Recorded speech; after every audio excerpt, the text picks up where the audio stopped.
નમસ્કાર વિદ્યાર્થી મિત્રો, એજ્યુટેકનો ચેનલમાં આપનું સ્વાગત છે। આજે આપણે ધોરણ 6 વિષય ગણિત એટલે કે વિષય ગણિત પ્રકાશનું જે નવું પાઠ્યપુસ્તક આવેલું છે તેમાં પ્રકરણ નંબર 1 ગણિતમાં પેટર્ન તેનો ભાગ 2 જોવાનો છે। વિદ્યાર્થી મિત્રો, અગાઉ આપણે પ્રકરણ નંબર 1 ગણિતમાં પેટર્ન તેમાં 1.1 ગણિત શું છે તેમાં વિચારો અને શોધો સુધી ભાગ 1 જોયેલો છે। આ પ્રકરણમાં આપણે 1.2 સંખ્યાઓમાં પેટર્ન એટલે કે ભાગ 2 જોવાનો છે। વિદ્યાર્થી મિત્રો, ભાગ 1 નો વિડીયો જો તમારે જોવો હોય તો તે તમને વિડીયોની ડિસ્ક્રિપ્શન બોક્સમાં આપેલી લિંક પરથી જોઈ શકશો। તો ચાલો શરૂ કરીએ પ્રકરણ 1 ગણિતમાં પેટર્ન તેમાં 1.2 સંખ્યાઓમાં પેટર્ન। તો 1.2 સંખ્યાઓમાં પેટર્ન તેની અંદર જોઈએ કે ગણિતમાં જોવા મળતી પૂર્ણ સંખ્યાઓની પેટર્ન એ સૌથી મૂળભૂત પેટર્ન પૈકીની એક સંખ્યાઓની પેટર્ન છે કે ગણિતની અંદર જે પૂર્ણ સંખ્યાઓની પેટર્ન છે જે અહીં નીચે આપેલી છે 0, 1, 2, 3, 4 થી અનંત સુધી, આ જે પૂર્ણ સંખ્યાની પેટર્ન છે એ સૌથી મૂળભૂત ગણિતની જે સંખ્યાઓની પેટર્ન છે તે પૈકીની એક પેટર્ન છે। ગણિતની જે શાખા પૂર્ણ સંખ્યાઓની પેટર્નનો અભ્યાસ કરે છે તેને સંખ્યા સિદ્ધાંત એટલે કે નંબર થિયરી કહેવામાં આવે છે કે ગણિતની જે શાખા કે જે પૂર્ણ સંખ્યાઓની પેટર્નનો અભ્યાસ કરે છે તેને સંખ્યા સિદ્ધાંત કહેવામાં આવે છે। સંખ્યા શ્રેણીઓ એ ગણિત શાસ્ત્રીઓ દ્વારા અભ્યાસ કરવામાં આવતી પેટર્નના સૌથી મૂળભૂત અને રસપ્રદ પ્રકારો પૈકીની એક છે। વિદ્યાર્થી મિત્રો, અહીં જે પૂર્ણ સંખ્યાઓની પેટર્ન આપેલી છે તેમાં સૌથી પહેલા છે 0, ત્યાર પછી છે 1, 2, આ રીતે અનંત સુધી સંખ્યાઓ આપેલી છે। 0 માં આપણે 1 ઉમેરીએ, 1 પ્લસ કરીએ તો શું આવે? 1 આવે। ત્યાર પછી 1 માં 1 પ્લસ કરીએ એટલે 2 આવે। ત્યાર પછી 2 પછી શું આવે? 3, એટલે 2 માં પ્લસ 1 કરીએ તો 3 આવે। એટલે દરેકમાં 1 નો વધારો છે। તો આ મુજબ પૂર્ણ સંખ્યાઓની પેટર્ન છે, બરોબર। આગળ જોઈએ તો અહીં એક કોષ્ટક આપેલું છે, કોષ્ટક નંબર 1, જેમાં સંખ્યા શ્રેણીના ઉદાહરણો આપેલા છે। સૌથી પહેલું જે ઉદાહરણ છે તે જોઈએ તો અનંત સુધી 1 આપેલો છે એટલે કે બધા જ 1 આપેલા છે। ત્યાર પછી બીજું જે ઉદાહરણ છે તેની વાત કરીએ તો 1, 2, 3, 4, 5, 6, 7 પછી અનંત સુધી આપેલી છે સંખ્યાઓ જેને આપણે કહી શકીએ ગણતરીની સંખ્યાઓ। આગળ ત્યાર પછી ત્રીજું જે આપેલું છે તે જોઈએ 1, 3, 5, 7, 9, 11, 13 અનંત સુધી કે જેને આપણે એકી સંખ્યાઓ અથવા અયુગ્મ સંખ્યાઓ અથવા તો વિષમ સંખ્યાઓ કહી શકીએ। ત્યાર પછી 2, 4, 6, 8, 10, 12, 14 કે જેને આપણે બેકી સંખ્યા, યુગ્મ સંખ્યા અથવા તો સમ સંખ્યા પણ કહી શકીએ। ત્યાર પછી આગળ છે ત્રિકોણીય સંખ્યાઓ એટલે કે 1, 3, 6, 10, 15, 21, 28 જેને ત્રિકોણીય સંખ્યાઓ કહી શકાય। એટલે કે આ જે સંખ્યાઓ છે તેની આકૃતિ તેમાં જે પેટર્ન છે, જેમ કે સૌથી પહેલા 1 છે તો અહીંયા 1 ટપકું, ત્યાર પછી છે 3 તો 3 ટપકા આપણે એવી રીતે મૂકવાના છે જેથી ત્રિકોણની આકૃતિ બને। ત્યાર પછી છે 6 તો આ 1, 2, 3, 4, 5 અને 6 એટલે અહીં જે આકૃતિ બને તે આકૃતિ ત્રિકોણની બને છે, બરોબર। એટલા માટે આ જે સંખ્યાઓ છે તેને ત્રિકોણીય સંખ્યાઓ કહે છે। હજી બીજી રીતે પણ આપણે તે સંખ્યાઓને જોવાની છે આગળ, પણ પહેલા જે બીજી સંખ્યાઓ આપેલી છે તે જોઈએ। ત્યાર પછી છે ચોરસ સંખ્યાઓ જેમાં સૌથી પહેલા આપેલું છે 1, ત્યાર પછી 4, 9, 16, 25, 36, 49 અનંત સુધી। આ જે સંખ્યાઓ છે તેમાં સૌથી પહેલા 1 તો આ 1 ટપકું આપણે કર્યું, ત્યાર પછી છે 4 તો આ 1, 2, 3 અને 4 આ ચારેય ટપકાને જોડીએ તો આકૃતિ કેવી બને છે? ચોરસ। ત્યાર પછી આપેલા છે 9 તો 1, 2, 3, 4, 5, 6, 7, 8 અને 9 અને આ દરેકને જોડીએ તો શું બને છે? તો કે ચોરસ બને છે, બરોબર। આ સિવાય આ જે ચોરસ સંખ્યાઓ જે છે તેને આપણે વર્ગવાળી સંખ્યાઓ પણ કહી શકીએ. આને આપણે વર્ગવાળી સંખ્યાઓ પણ કહી શકીએ કે જે 1 છે તે 1નો વર્ગ છે, ત્યાર પછી 4 છે તે 2નો વર્ગ છે, 9 છે તે 3નો વર્ગ છે, 16 છે તે 4નો વર્ગ છે. એટલે આ ચોરસ સંખ્યાઓને આપણે ઇંગ્લિશમાં સ્ક્વેર નંબર અને ગુજરાતીમાં કહેવાય વર્ગવાળી સંખ્યાઓ. બરોબર. ત્યાર પછી આગળ ઘન સંખ્યાઓ છે, એટલે કે 1નો ઘન 1, ત્યાર પછી 2નો ઘન છે 8, 3નો ઘન 27, 4નો ઘન 64. તો આ બધી ઘન સંખ્યાઓ છે. ત્યાર પછી આપેલી છે વિરહંક સંખ્યાઓ. આ આપણે ખાસ જોવાની છે વિરહંક સંખ્યાઓ. તો વિરહંક સંખ્યાઓ એટલે શું છે? તો આને આપણે ફિબોનાકી શ્રેણી પણ કહી શકીએ. ઇંગ્લિશમાં આનું નામ છે ફિબોનાકી શ્રેણી. બરોબર. તો આની અંદર શું છે? તો કે જે પહેલી બે સંખ્યા છે તેનો સરવાળો ત્રીજી સંખ્યા મળે. એટલે પહેલી સંખ્યા 1, બીજી સંખ્યા 2, એ બંનેનો સરવાળો કરો એટલે ત્રીજી સંખ્યા મળે. ત્યાર પછી બીજી અને ત્રીજી સંખ્યા 2 અને 3નો સરવાળો કરો એટલે ચોથા નંબરની સંખ્યા મળે. ત્યાર પછી 3 અને 5નો સરવાળો કરો એટલે ત્યાર પછીની સંખ્યા મળે. એટલે પ્રથમ બે સંખ્યા, આગળની બે સંખ્યાનો સરવાળો પાછળની સંખ્યા મળે એવું આપણે કહી શકીએ. બરોબર. આ સિવાય આપણે આની પછીના પેજની અંદર આ દરેક સંખ્યાઓ વિશે વિસ્તૃતમાં જોવાનું છે. ત્યાર પછી હવે છે 2ની ઘાત, એટલે કે દરેક સંખ્યામાં 2ની ઘાતનો જવાબ આવેલો હોય. દરેક સંખ્યા છે એ 2ની ઘાતનો જવાબ છે. સૌથી પહેલા 1 તો 2ની 0 ઘાત બરાબર 1 થાય. ત્યાર પછી 2 તો 2ની 1 ઘાત બરાબર 2 થાય. ત્યાર પછી 4 તો 2નો વર્ગ બરાબર 4 થાય. 8 તો 2નો ઘન બરાબર 8 થાય. બરોબર. એ મુજબ આ સંખ્યાઓ આપેલી છે. ત્યાર પછી છે 3ની ઘાત, તો 3ની 0 ઘાત બરાબર 1 થાય. 3ની 1 ઘાત બરાબર 3 થાય. ત્યાર પછી 3નો વર્ગ બરાબર 9 થાય. તો આ 1, 3, 9, 27, 81 આ જે અનંત સુધી સંખ્યાઓ આપેલી છે તે 3ની ઘાત છે. બરોબર.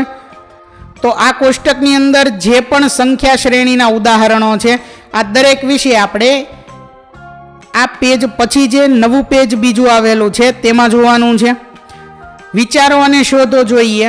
બરોબર. જેમાં સૌથી પહેલો પ્રશ્ન છે, શું તમે કોષ્ટક 1ની દરેક સંખ્યામાં પેટર્ન ઓળખી શકો છો? અગાઉ આપણે ચર્ચા કરી, જે ટૂંકમાં કરી છે કે આ દરેકની અંદર કંઈક પેટર્ન આવેલી છે કોષ્ટક 1માં. જેમ કે પહેલી પેટર્ન છે બધામાં 1. બરોબર. બધી જ સંખ્યા શું છે? 1. અથવા આપણે એવું કહી શકીએ કે 1 પછી 1 આવ્યા છે તો 0નો ઉમેરો કર્યો છે. ત્યારબાદ પણ 1 આવેલા છે તો તેમાં પણ 0 ઉમેરો છે. ત્યાર પછી પણ 1 આવેલા છે તો એમાં પણ 0નો ઉમેરો કરેલો છે. બરોબર. આ મુજબ ત્યાર પછી જે છે તે ગણતરીની સંખ્યાઓ છે, 1-1નો વધારો કરેલો છે. એકી સંખ્યાઓ, બેકી સંખ્યાઓ, તો એમાં 2-2નો વધારો થયેલો છે. ત્રિકોણીય સંખ્યાઓ જોઈએ તો તેની અંદર ત્રિકોણની આકૃતિ બને છે. અથવા હજી આપણે આગળ જોવાનું છે કે 1 પછી 3 આવ્યા તો 2નો વધારો થાય છે. 3 પછી 6 આવ્યા તો 3નો વધારો. 6 પછી 10 આવ્યા તો 4નો વધારો. તો 2, 3, 4 એમ જે ગણતરીની સંખ્યાઓ છે તેનો વધારો થતો જાય છે. ચોરસ સંખ્યાઓ એટલે કે વર્ગવાળી સંખ્યાઓ છે. ઘન સંખ્યાઓ છે. વિરહંક સંખ્યાઓ એટલે કે આગળની બે સંખ્યાનો સરવાળો આ પાછળની સંખ્યા મળે છે. ત્યાર પછી 2ની ઘાત અને 3ની ઘાત આવેલી છે. બરોબર. આગળ જોઈએ તો કે જે પ્રશ્ન નંબર 1 છે તેના જવાબમાં આપણે લખી શકીએ કે હા, કોષ્ટક 1ની દરેક શ્રેણીમાં આપણે પેટર્ન જે છે તે ઓળખી શકીએ છીએ. ત્યાર પછી હવે આગળ જે બીજો પ્રશ્ન છે તેની ચર્ચા કરીએ. તમારી નોટબુકમાં કોષ્ટક 1ની દરેક શ્રેણીને તે શ્રેણીમાં આવતી પછીની 3 સંખ્યાઓની સાથે ફરીથી લખો. દરેક શ્રેણી પછી તમારા પોતાના શબ્દોમાં લખો કે શ્રેણીમાં સંખ્યાઓ બનાવવા માટેનો નિયમ શું છે. એટલે કે અહીં જે કોષ્ટક 1 અગાઉ આપણે જોયું તે કોષ્ટકમાં જેટલી શ્રેણીની સંખ્યાઓ આવેલી છે એ તો લખવાની જ છે. ત્યારબાદ બીજી 3 સંખ્યાઓ આપણે લખવાની છે. બરોબર. આ 3 સંખ્યાઓ લખ્યા બાદ કયો નિયમ લાગે છે, કઈ પેટર્ન જે છે તે આપણે લખવાની છે. બરોબર. સૌથી પહેલા જે બધા જ 1 આપેલા છે તે જોઈએ. તો આ દરેકમાં શું થાય છે તો કે 0નો વધારો થાય છે. આપણે એમ લખી શકીએ કે 1, 2, 3, 4, 5, 6 અને 7 વાર 1 આપેલા છે. બરાબર। આ દરેકમાં શું થાય છે તો એક પછી એક આવે છે, એટલે કે આમાં 0નો ઉમેરેલો કરેલો છે, એક પછી એક તો 0 એનો ઉમેરો કરેલો છે, ત્યાર પછી 0, દરેકમાં ટૂંકમાં +0 કરેલો છે, બરાબર। તો આગળ પણ જે 3 સંખ્યાઓ છે એ 1 1 અને 1 જ આવશે, બરાબર। આગળ પણ 0 જે છે તે ઉમેરેલા હશે, બરાબર। અને આવું અસંખ્ય વખત આવશે, દરેકમાં +0 કરેલો હશે। તો આ મુજબ અહીં જવાબ જે છે તે લખેલો છે, બરાબર। અને અહીં આપણે સમજ આપેલી છે। આગળ ત્યાર પછી જે બીજી શ્રેણી આપેલી છે તે જોઈએ, જેને ગણતરીની સંખ્યાઓ તેવું નામ આપેલું છે। તો અહીં 1 2 3 4 5 6 અને 7 સુધી સંખ્યાઓ આપેલી છે, તેમાં શું થાય છે તે આપણે જોવાનું છે। સૌથી પહેલા 1 પછી 2 આવે છે, તો કેટલાનો વધારો થાય છે તો કે +1નો વધારો થાય। અહીંયા હું લખું છું, બરાબર।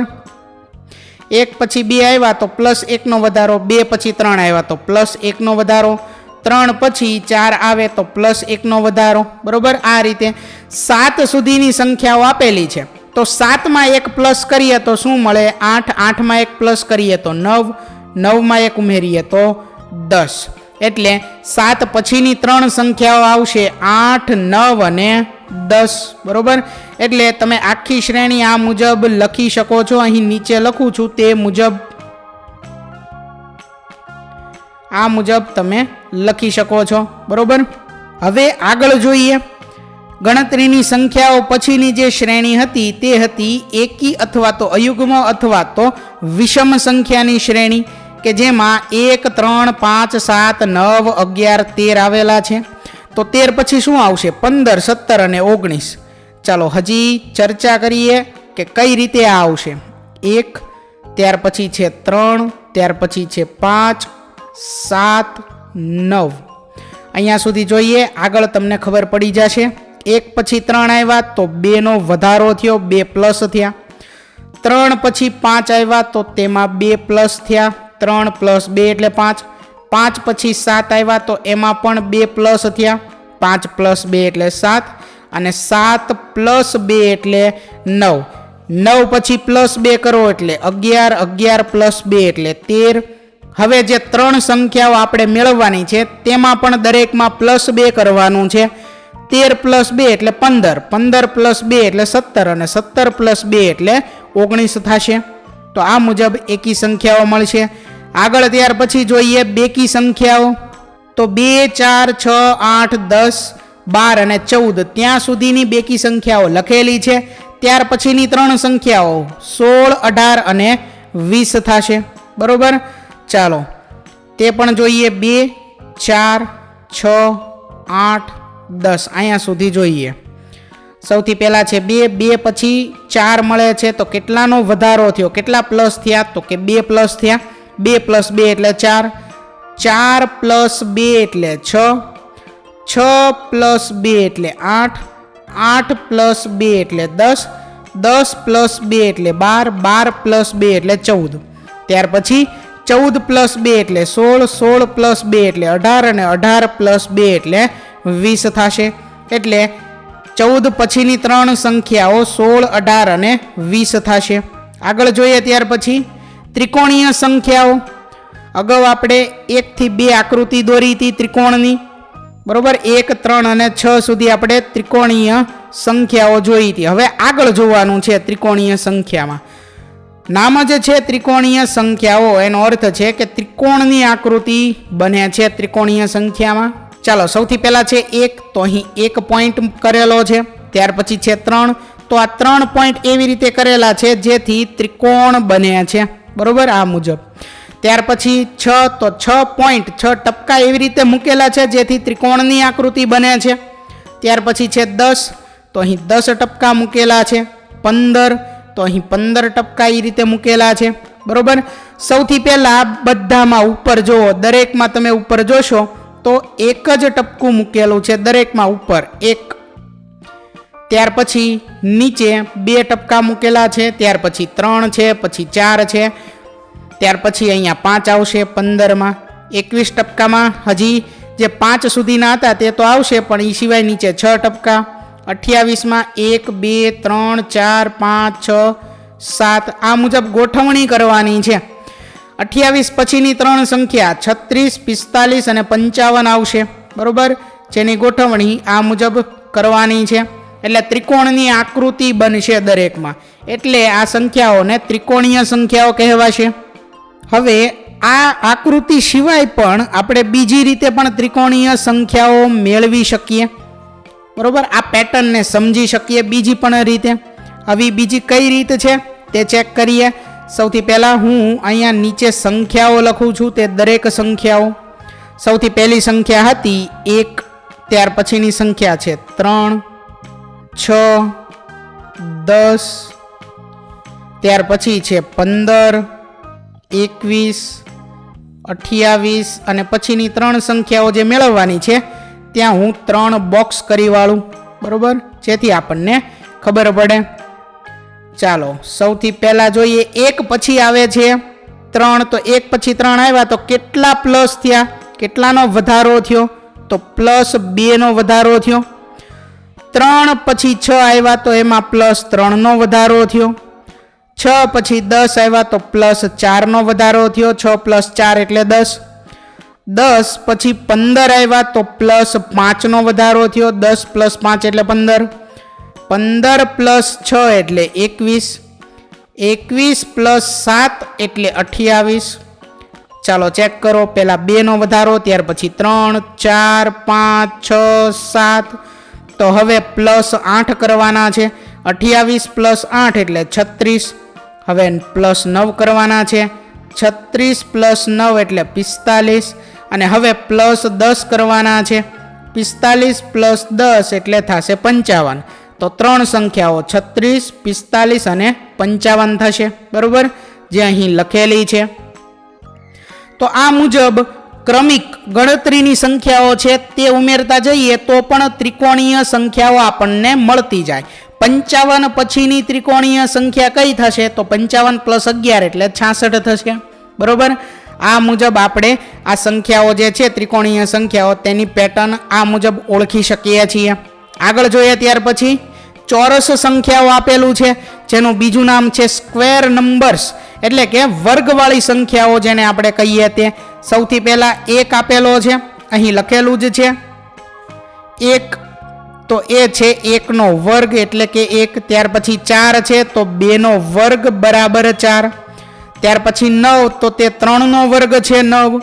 16 તો તે 4 નો વર્ગ છે 16. ત્યાર પછી 25 તો તે 5 નો વર્ગ છે 25. 36 તો તે 6 નો વર્ગ છે 36. 49 તો તે 7 નો વર્ગ છે 49. ત્યાર પછીની 3 સંખ્યાઓ, સૌથી પહેલા જુઓ 1 નો વર્ગ, 2 નો વર્ગ, 3 નો વર્ગ, 4 નો વર્ગ, 5 નો વર્ગ, 6 નો વર્ગ અને 7 નો વર્ગ આપ્યો. તો હવે આવશે 8 નો વર્ગ, 9 નો વર્ગ, 10 નો વર્ગ, એટલે કે 64, 81 અને 100 આવશે. બરોબર, ત્યાર પછી હવે આગળ છે ઘન સંખ્યાઓ. તો સૌથી પહેલા 1 એટલે કે 1 નો ઘન છે. ત્યાર પછી 8 એટલે કે 2 નો ઘન છે. 27 એટલે કે 3 નો ઘન છે. 64 એટલે કે 4 નો ઘન છે. 125 એટલે કે 5 નો ઘન છે. 216 એટલે કે 6 નો ઘન છે. તો પહેલા 1 નો ઘન, ત્યાર પછી 2 નો ઘન, 3 નો ઘન, 4 નો ઘન, 5 નો ઘન અને 6 નો ઘન આપેલો છે. તો હવે પછીની 3 સંખ્યામાં સૌથી પહેલા 7 નો ઘન આવશે, ત્યાર પછી 8 નો ઘન આવશે અને ત્યાર પછી 9 નો ઘન આવશે. એટલે કે 343, 512 અને 829. સોરી, 829 નહીં પણ 9 નો ઘન આવશે 729. બરોબર, સાચી સંખ્યા છે 729. 729 પછીની સંખ્યા કઈ આવે, તો કે 10 નો ઘન એટલે કે 1000 આવશે. બરોબર, હવે ત્યાર પછી આપણે આગળ જોવાનું છે વીરહંક સંખ્યાઓ, જેને આપણે ફિબોનાકી શ્રેણી કીધું તે. બરોબર, વીરહંક સંખ્યાઓમાં શું છે, તો કે પહેલી 2 સંખ્યાઓનો સરવાળો ત્રીજી સંખ્યા મળે. પણ પહેલી 2 સંખ્યાઓ 1 અને 2 કઈ રીતે છે તે પહેલા જોઈ લઈએ. સૌથી પહેલા 0 અને 1 નો સરવાળો એટલે કે 1 છે. ત્યાર પછી 2, તો 1 અને 1 નો સરવાળો એટલે કે 2 છે. ત્યાર પછી આ 3 કેવી રીતે આવ્યા, તો આગળની જે 2 સંખ્યાઓ છે 1 અને 2, આ બંનેનો સરવાળો કરીએ એટલે 3 મળે. ત્યાર પછી 3 પછીની સંખ્યા 5 છે. તો જે સંખ્યા 5 કઈ રીતે મળે? તો આગળની બે સંખ્યા 2 અને 3નો સરવાળો કરીએ તો એનો સરવાળો મળે 5. ત્યાર પછીની વાત કરીએ 8. તો આ જે સંખ્યા 8 છે તે કેવી રીતે મળે છે? તો કે 8 પહેલાની બે સંખ્યા 3 અને 5 બંનેમાં પ્લસ કરીએ તો એનો આન્સર આવે 8. બરોબર. આ રીતે દરેક સંખ્યાઓ જોવાની છે. તો 0 + 1 = 1. ત્યાર પછી 2 કેવી રીતે આવ્યા? તો 1 + 1 = 2. 3 કેવી રીતે આવ્યા? તો આ 2 અને 1 બંનેનો પ્લસ કરીએ એટલે આન્સર આવે 3. બરોબર. આ રીતે 3 પછી છે 5. તો 2 અને 3નો સરવાળો કરીએ તો 5 મળે. 3 અને 5નો સરવાળો કરીએ તો 8 મળે. 5 અને 8નો સરવાળો કરીએ તો 13 મળે. ત્યાર પછી 8 અને 13નો સરવાળો કરીએ તો 21 મળે. 21 પછી કઈ સંખ્યાઓ આવશે? તો 21 પછીની 3 સંખ્યાઓ મેળવવાની છે. આ 21 પછી જે સંખ્યા છે ત્યાં હું બોક્સ કરવાળું. તો 13 અને 21નો સરવાળો કરીએ તો ત્યાર પછીની સંખ્યા મળે. તો 21 + 13 અથવા તો 13 + 21 કરીએ તો 3 + 1 એટલે 4, 1 + 2 એટલે 3, તો 34 આવશે. તો 21 પછીની જે સંખ્યા છે તે કઈ છે? 34. બરોબર. આપણે લખી નાખીએ. 21 પછીની સંખ્યા 34 છે અહીં. બરોબર. અહીં પણ તેના વિશે આપેલું છે. ત્યાર પછી 21 અને 34નો સરવાળો કરીએ તો ત્યાર પછીની સંખ્યા મળે. તો 21 અને 34નો પ્લસ કરીએ તો 55 મળશે. ત્યારબાદ 55 અને 34નું પ્લસ કરીએ તો 89 આવશે. તો જે 3 સંખ્યાઓ 21 પછીની છે તે છે 34, 55 અને 89. બરોબર. તો 55 અને 89નો પ્લસ કરીએ તો ત્યાર પછીની સંખ્યા મળે. બરોબર. આગળ જોઈએ ત્યાર પછી 2ની ઘાત. તો 2ની ઘાતમાં જે સંખ્યાઓ આપેલી છે તે કઈ રીતે મળે છે તે જોઈએ. સૌથી પહેલા 1. તો 2ની 0 ઘાત = 1 મળે. ત્યાર પછી આપેલું છે 2. તો 2ની 1 ઘાત = 2 મળે. ત્યાર પછી છે 4. તો 2નો વર્ગ = 4 મળે. 8. તો 2નો ઘન = 8 મળે. 16. તો 2ની 4 ઘાત = 16 મળે. 32. તો 2ની 5 ઘાત = 32 મળે. 64. તો 2ની 6 ઘાત = 64 મળે. તો સૌથી પહેલા 2ની 0 ઘાત, ત્યારબાદ 2ની 1 ઘાત, 2ની 2 ઘાત, 2ની 3 ઘાત, 2ની 4 ઘાત, 2ની 5 ઘાત અને 2ની 6 ઘાત આપેલી છે. તો હવે પછીની 3 સંખ્યા 2ની 7 ઘાત, 2ની 8 ઘાત અને 2ની 9 ઘાત કરતા મળે. એટલે કે 128, 256 અને 512 આવશે. 2ની 7 ઘાત એટલે 2નો ગુણાકાર 7 વખત કરવાનો છે. જવાબ આવે 128. 2ની 8 ઘાત એટલે 2નો ગુણાકાર 8 વખત કરવાનો છે. જવાબ આવે 256. 2ની 9 ઘાત એટલે 2નો ગુણાકાર 9 વખત કરવાનો છે. જવાબ આવે 512. અહીં બાજુમાં આપણને દરેક વિશે આપેલું છે. 2ની 0 ઘાત એટલે કે 1 થશે. કોઈ પણ સંખ્યા હોય તેની 0 ઘાત બરાબર 1 જ જવાબ આવે. 2ની 1 ઘાત બરાબર 2, 2નો વર્ગ 4, 2નો ઘન 8, 2ની 4 ઘાત એટલે 16, 2ની 5 ઘાત એટલે 32, 2ની 6 ઘાત એટલે કે 2નો 6 વખત ગુણાકાર. જવાબ આવે 64. 2ની 7 ઘાત એટલે 128 અહીં લખેલું છે તે મુજબ. 2ની 8 ઘાત એટલે 256. 2ની 9 ઘાત એટલે 512 આવશે. બરોબર. આગળ જોઈએ ત્યાર પછી હવે 3ની ઘાત. તો 3ની ઘાતની અંદર સૌથી પહેલી સંખ્યા છે 1. તો 3ની 0 ઘાત બરાબર 1 થાય. બરોબર. ત્યાર પછી બીજી સંખ્યા છે 3. તો 3ની 1 ઘાત એટલે કે 3ને 1 વખત લખવાના તો એ મળે 3. ત્યાર પછી 3નો વર્ગ એટલે કે 3ને 2 વાર લખવાના અને વચ્ચે ગુણાકાર આવે. બરોબર. 3નો વર્ગ એટલે કે 3ને 2 વાર લખો, વચ્ચે ગુણાકાર. 3 × 3 એટલે 9 થાય. ત્યાર પછી 3ની 3 ઘાત જેને કહેવાય 3નો ઘન. 3નો ઘન એટલે કે 3ને આપણે 3 વાર લખવાના, વચ્ચે આવે ગુણાકાર. 3 તેરી 9 અને 9 તેરી થાય 27. એટલે 3નો ઘન 27 થાય. ત્યાર પછી 3ની 4 ઘાત એટલે કે 81 આવે 27 પછી. 3ની 5 ઘાત એટલે 243. 3ની 6 ઘાત એટલે 729. બરોબર. ત્યાર પછીની 3 સંખ્યા સૌથી પહેલા જુઓ 3ની 0 ઘાત, ત્યાર પછી 3ની 1 ઘાત, 3ની 2 ઘાત, 3ની 3 ઘાત, 3ની 4 ઘાત, 3ની 5 ઘાત અને 3ની 6 ઘાત. તો હવે આવશે 3ની 7 ઘાત એટલે 3નો 7 વખત ગુણાકાર જે મળે 2187. ત્યાર પછી 3ની 8 ઘાત એટલે 3નો 8 વખત ગુણાકાર જે મળે 6521. 3ની 9 ઘાત એટલે 3નો 9 વખત ગુણાકાર જે મળે 19683. બરોબર. આ દરેક વિશે બાજુમાં જે બોક્સ આપેલું છે તેમાં લખેલું જ છે. બરોબર, તે જોઈએ. 3ની 0 ઘાત એટલે કે એક કોઈ પણ સંખ્યા હોય, આ x એટલે ગમે તેટલી મોટી સંખ્યા, જ્યારે એની 0 ઘાત હોય તો જવાબ ફરજિયાત મળે 1. ત્યાર પછી 3ની 1 ઘાત એટલે કે 3ને એક વાર લખો, 3 મળે. 3ની 2 ઘાત એટલે કે 3નો વર્ગ, 3ને 2 વાર લખવાના, વચ્ચે ગુણાકાર, જવાબ મળે 9. 3ની 3 ઘાત એટલે 27, 3ની 4 ઘાત 81, 3ની 5 ઘાત 243, 3ની 6 ઘાત 729, 3ની 7 ઘાત જે અહીં લખેલી છે 2187, 3ની 8 ઘાત એટલે 3નો 8 વખત ગુણાકાર જે મળે 6561. 21 નહીં પરંતુ 61 છે. બરોબર, અહીંયા ભૂલ છે, 6561 છે, આ છે તે સાચું છે. ત્યાર પછી 3ની 9 ઘાત એટલે 19683, 3નો 9 વખત ગુણાકાર કરવાનો છે. બરોબર. તો વિદ્યાર્થી મિત્રો, અહીં ધોરણ 6 વિષય ગણિત પ્રકાશ એટલે કે ગણિત, તેની અંદર પ્રકરણ નંબર 1 ગણિતમાં પેટર્ન તેના ભાગ 2 પૂર્ણ થાય છે. વિદ્યાર્થી મિત્રો, આપેલા વિડીયોની જો તમારે પીડીએફની જરૂર હોય તો તમે આપણી એપ્લિકેશન સ્માર્ટ સાથી પરથી મેળવી શકશો. વિદ્યાર્થી મિત્રો, આપણી એપ્લિકેશન સ્માર્ટ સાથી પ્લે સ્ટોરમાં આવી ગઈ છે, જેની અંદર તમે બધા વિભાગ જોઈ શકો છો. તેની અંદર વિવિધ ધોરણ છે. ધોરણ ઉપર ક્લિક કરતાં વિવિધ વિષય ખુલશે. વિષય ઉપર ક્લિક કરતાં તેની અંદર આવતા પાઠ ખુલશે. તેની અંદરથી તમે પાઠ્યપુસ્તક પણ ડાઉનલોડ કરી શકો છો. તેની અંદર આપેલા પાઠમાં ક્લિક કરતાં તમે પાઠની પીડીએફ, સ્વાધ્યાયની પીડીએફ, સ્વાધ્યાયન પોથીની પીડીએફ, પાઠના વિવિધ વિડીયોઝ, સ્વાધ્યાયના વિડીયોઝ, સ્વાધ્યાયન પોથીના વિડીયોઝ બધું જોઈ શકો છો અને ડાઉનલોડ પણ માત્ર એક ક્લિકમાં કરી શકો છો. વિદ્યાર્થી મિત્રો, આપણી એપને સપોર્ટ કરજો, ડાઉનલોડ કરજો. થેન્ક યુ દોસ્તો. એજ્યુકટેકનો ચેનલ તરફથી વિડીયો નિહાળવા બદલ આપનો આભાર.